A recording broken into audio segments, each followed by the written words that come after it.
नमस्कार दोस्तों। महाराष्ट्र का जो सियासी संकट है वो बहुत ही तेजी से करवट बदल रहा है। कौन कौन सी बड़ी खबरें हैं एक एक करके आपके स्क्रीन पर आ रही हैं। खबर नंबर 1, एकनाथ शिंदे अब तक शिवसेना के नेता हैं और किसी भी बागी विधायक पर कोई कार्रवाई नहीं की गई। इसका मतलब यह कि इनकी वापसी का रास्ता अभी भी उद्धव ठाकरे ने खोलकर रखा हुआ है और उद्धव ठाकरे को आखिरी जो है ताकत दी गई है ताकि वो इन पर कोई अंतिम फैसला लें। मुद्दा नंबर 2, एकनाथ शिंदे गुट अब अपनी पार्टी को नाम दे रहा है शिवसेना बाला साहब ठाकरे। इसको चुनौती दी है उद्धव खेमे ने और उन्होंने कहा है कि एकनाथ शिंदे किसी भी कीमत पर शिवसेना या बाला साहब ठाकरे का इस्तेमाल नहीं कर सकते। सोमवार की तारीख दोस्तों बहुत अहम है। और क्यों तारीख अहम है? क्योंकि 16 विधायक जिन्हें अयोग्य करार देने को लेकर उद्धव खेमे ने डिप्टी स्पीकर को याचिका दी थी, उस पर सुनवाई सोमवार को होने वाली है। और आखिरी बात, शिव सैनिकों ने एकनाथ शिंदे और उनसे जुड़े विधायकों के खिलाफ हिंसा शुरू कर दी है, जिसकी कड़े शब्दों में आलोचना की जानी चाहिए, मगर इसकी चर्चा बाद में होगी।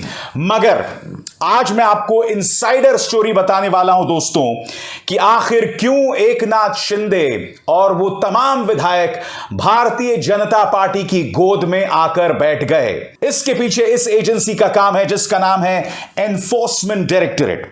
दोस्तों एक एक करके मैं आपका परिचय कराने वाला हूं 4 शिवसेना के नेताओं से जो आपके स्क्रीन पर आने वाला है। दोस्तों सबसे पहले दोस्तों आपके स्क्रीन पर शिवसेना नेता प्रताप सरनायक, यामिनी जाधव और भावना गवाली। आप जानते हैं इन तीनों में समान चीजें क्या हैं? इन तीनों में समान चीजें ये हैं, पहली बात, ये तीनों इस वक्त एकनाथ शिंदे के साथ हैं।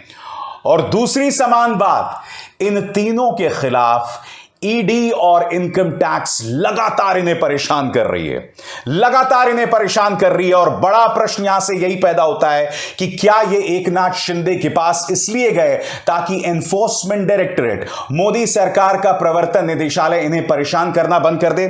सबसे पहले मैं आपको बतलाना चाहता हूं कि प्रताप सरनायक के खिलाफ दोस्तों क्या क्या आरोप हैं जो आपके स्क्रीन पर आने वाले हैं। खबर देखिए दोस्तों टाइम्स ऑफ इंडिया की। प्रवर्तन निदेशालय ने शिवसेना के एमएलए प्रताप सरनायक का मनी लॉन्ड्रिंग मामले में करीब 11 करोड़ 35 लाख की संपत्ति को जब्त कर लिया था। जी हां, खबर क्या कहती है पढ़ के सुनाना चाहता हूं। The ED on Friday said it has attached assets worth rupees 11 crores 35 lakhs of Shivsena MLA Pratap Sarnaik in the money laundering case linked to National Spot Exchange Limited (NSCL). The Federal Probe Agency issued a provisional order under the Prevention of Money Laundering Act for attachment of 2 flats and a parcel of land in Thane near Mumbai held by Sarnaik. ED ने क्या कार्रवाई की दोस्तों? इनके एक flat को कुर्क कर लिया। थाने के अंदर उनकी एक जमीन है जिस पर कुर्की के आदेश दे दिए गए। और मुझे आपको बतलाने की बिल्कुल भी जरूरत नहीं है दोस्तों कि एकनाथ शिंदे भी थाने से आते हैं। इंडियन एक्सप्रेस की एक खबर देखिए दोस्तों। न सिर्फ प्रताप सरनायक, इन 2 महिला विधायकों को देखिए जो इस वक्त एकनाथ शिंदे के पास हैं। आपकी स्क्रीन पर यामिनी जाधव और भावना गवली दोनों के खिलाफ इनकम टैक्स के केसेस जो हैं वो चल रहे हैं, ईडी के केसेस चल रहे हैं। अब मैं आपसे सवाल पूछना चाहता हूं, जब ईडी लगातार दबाव डाल रहा हो और जब ईडी से आपको किसी भी कीमत पर अपनी जान छुड़ानी हो तो आपके पास क्या समाधान है? आपके पास समाधान यही है कि आप बीजेपी की गोद में जाकर बैठ जाएं।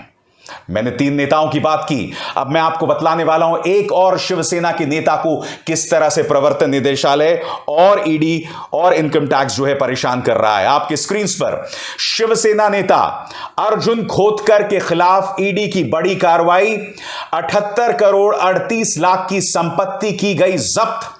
खबर क्या कहती है मैं पढ़ के सुनाना चाहता हूं।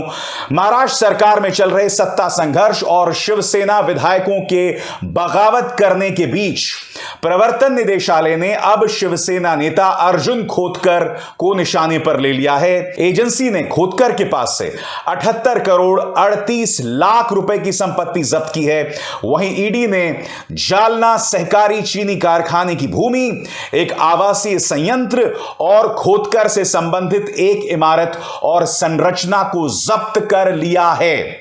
ईडी ने कहा कि महाराष्ट्र राज्य सहकारी बैंक ने सहकारी चीनी मिलों की अवैध नीलामी से जुड़े मामले में prevention of money laundering act के अंतर्गत यह कार्रवाई की है। आपके स्क्रीन पर दोस्तों यह है अर्जुन खोतकर, जिससे आपको पता चल सकता है कि इस वक्त यह संकट चल रहा है और इस वक्त यह तमाम चीजें की जा रही हैं।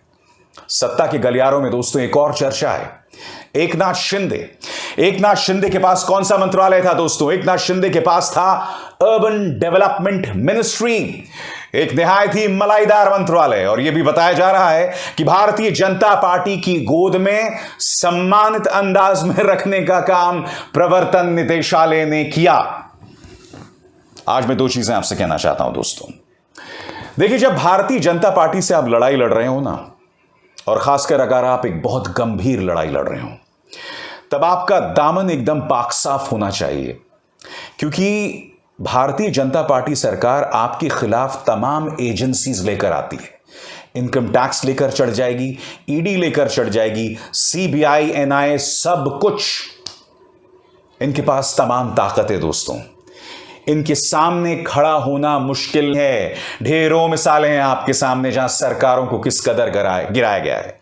किसी को पैसे का लालच दिया गया है तो किसी को डर दिखाया गया है। बहरहाल महाराष्ट्र की तरफ वापस रुख करते हैं दोस्तों। वहां पर घटनाक्रम बहुत तेजी से बदल रहा है। आपकी स्क्रीन पर इस खबर को देखिए। इस खबर के मुताबिक अब एकनाथ शिंदे जो है वो अपील करने जा रहा है कि हम एक नई पार्टी बना रहे हैं जिसका नाम है शिवसेना बाला साहब ठाकरे। अब इसको चुनौती दे रहे हैं उद्धव ठाकरे। उद्धव ठाकरे कह रहे हैं कि आपके पास कोई जो है हक नहीं है अपनी पार्टी का नाम ये देने के लिए। बात यहां नहीं रुकती दोस्तों। आज नेशनल एग्जीक्यूटिव की मीटिंग हुई और उद्धव ठाकरे को अधिकार दिया गया है कि वो बागी विधायकों के खिलाफ अंतिम एक्शन लें। मगर दिलचस्प बात क्या है दोस्तों, इस खबर के मुताबिक, इस मराठी खबर के मुताबिक खबर यह आ रही है कि अब तक एकनाथ शिंदे शिवसेना के नेता बने हुए हैं, उन्हें पार्टी से बाहर नहीं किया गया है। किसी भी बागी विधायक के खिलाफ एक्शन नहीं लिया गया। इसका अर्थ क्या हुआ? इसका अर्थ यह हुआ कि अभी भी यू टर्न की गुंजाइश है। अभी भी वो चाहें तो पार्टी वापस आ सकते हैं।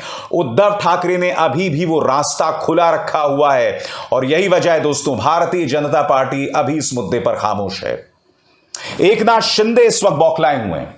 उनकी बौखलाहट की काफी वजह है, क्योंकि सबसे पहली बात 16 विधायकों को सोमवार को हाजिर होना है, क्योंकि उनके खिलाफ अयोग्यता का नोटिस है। उन्हें आना पड़ेगा और हाजिरी देनी पड़ेगी।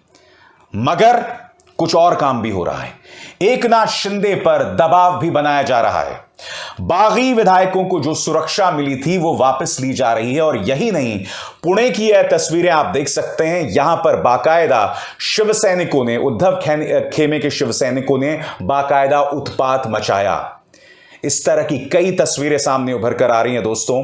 और मैं आपको बतला दूं कि अगर आपको लगता है कि आप सही हैं, आपकी बौखलाहट समझी जा सकती है, क्योंकि जिस तरह से प्रवर्तन निदेशालय ने शिवसेना को फाड़ के रख दिया है, उसके टुकड़े टुकड़े कर दिए हैं, उसके बाद शिवसैनिकों में गुस्सा है। मगर गुस्से का बिल्कुल यह अर्थ नहीं है कि आप हिंसा का दामन थामें। उद्धव ठाकरे को आगे आके अपील करनी पड़ेगी कि इस तरह की हिंसा नहीं हो सकती। मैं आपको बतलाना चाहूंगा दोस्तों कहां कहां क्या क्या एक्शन हो रहा है। आपके स्क्रीन पर एकनाथ शिंदे के सांसद बेटे के दफ्तर में तोड़फोड़। शिवसेना के बागी नेता एकनाथ शिंदे के बेटे और उल्हासनगर में सांसद श्रीकांत शिंदे के दफ्तर में तोड़फोड़ की गई है। इसके अलावा एनडीटीवी क्या कह रहा है, उधर शिवसैनिक सड़कों पर उतर आए। इसे देखते हुए मुंबई में धारा 144 लगा दी गई है। शिवसेना कार्यकर्ताओं ने पुणे में उत्पात मचाया। बागी विधायक तन्नाजी सावंत के दफ्तर में तोड़फोड़ की गई है। पुणे शहर के शिवसेना प्रमुख ने कहा है कि उनके ही कार्यकर्ताओं ने तोड़फोड़ की है। उन्होंने कहा कि सभी विधायकों, बागी विधायकों और गद्दारों जिसने पार्टी प्रमुख उद्धव ठाकरे को संकट में डाला है को इसी तरह की कार्रवाई का सामना करना पड़ेगा। शिवसैनिकों के उत्पात को देखते हुए मुंबई पुलिस ने हाई अलर्ट जारी कर दिया है और सभी पुलिस थानों से शहर के सभी राजनीतिक कार्यालयों में सुरक्षा सुनिश्चित करने को कहा है। यह निर्देश दिया गया है कि आधिकारिक स्तर के पुलिस कर्मी सुरक्षा सुनिश्चित करने के लिए प्रत्येक राजनीतिक कार्यालय का दौरा करें। आप देख सकते हैं दोस्तों, हालात जो है वो अपने आप में कितनी ज्यादा गंभीर बनी हुई है।